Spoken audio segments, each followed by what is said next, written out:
In the program guide, I was called financial logician. That wasn't my creation. I can't even pronounce that word very well.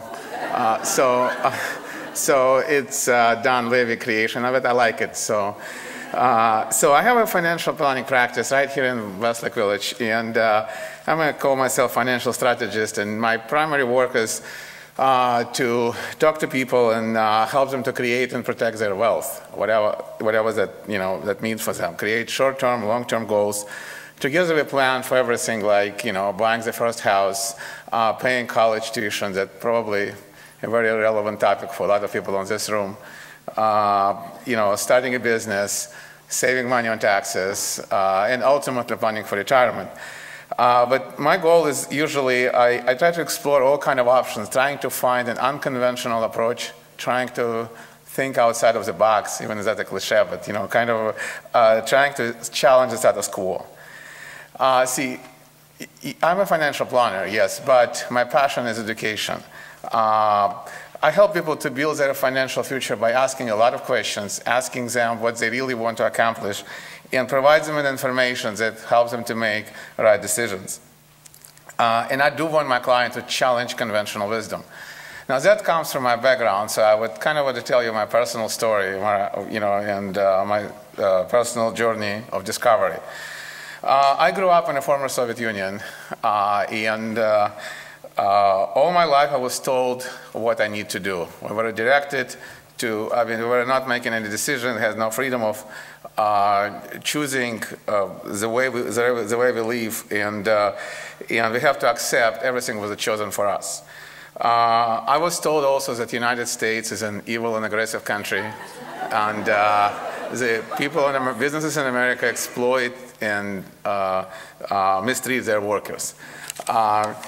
Well, I was selected to become a scientist, so after making my way to Moscow University, I graduated with a master's degree in biochemistry that I was selected to do, and for 3 years I pretty much did what I was supposed to do by the party line. But then I started feeling that something is not right.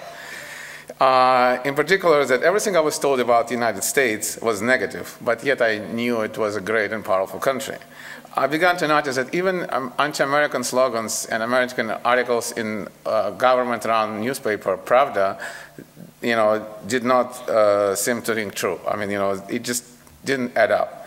I started questioning everything. And I found that whatever I've been told by my teachers, by politicians, by news media, and even by some of my friends and family members, do not add up. And in fact, the information I was receiving was not logical at all. I was a logical person. I was trying to find a logical solution, and it just did not, it did not happen. So I came to the conclusion over time that the United States does not represent my enemy. And in fact, it actually could represent the best opportunity of a lifetime for me. And I decided to take a huge leap of faith and break the communist mold and defect to the United States. I was called a traitor. I was verbally assaulted. I was watched by KGB. My family was, under constant threat, and it was scary. But I was determined, and I decided that I need to go through with this and learn what the United States is and what kind of people live there. So I knew I would face many challenges, and I would test all my limits. I would need to learn new language. I would need to understand the new political and social system, build a career, and become, whatever I can be. In 1989, with a single suitcase of $100 in my pocket, I landed in Los Angeles. I didn't speak English. I was overwhelmed. I was, but everything was wonderful. I didn't even know what checking account means. I didn't know what credit card means, because in Russia, everything was just cash. But now I've become a financial planner, ironically. So my background in biochemistry, I worked for a few years in medical lab here, but again, I didn't really feel something what I want to do, and I needed a career would allow me to talk more with people. So as it happened, I met an insurance salesperson and became fascinated with his business.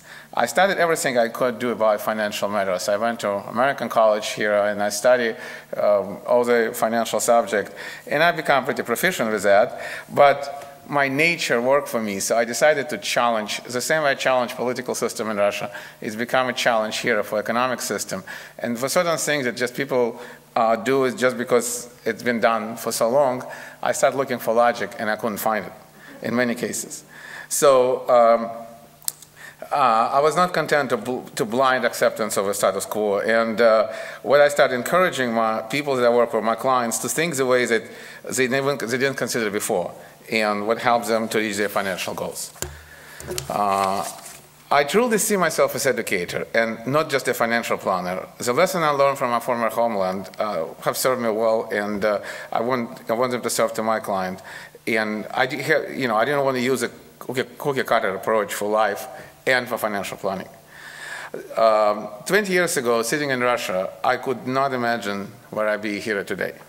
But because I was not satisfied with status quo and things didn't make sense, I have been able to truly help people with their dreams. That, my friend, made my dream come true. The long journey from Moscow to Westlake Village has been very gratifying, and I would not hesitate to do it all over again, if necessary. The United States now is my home, and I'm very proud to be an American citizen. But I'm not proud to be an American just because we're better than anyone else, but because we're given the freedom of discovery, and on our own how we get better. I truly believe we live in the land of opportunity, and we only limit ourselves, and if we do not challenge it ourselves and those around us. Thank you very much.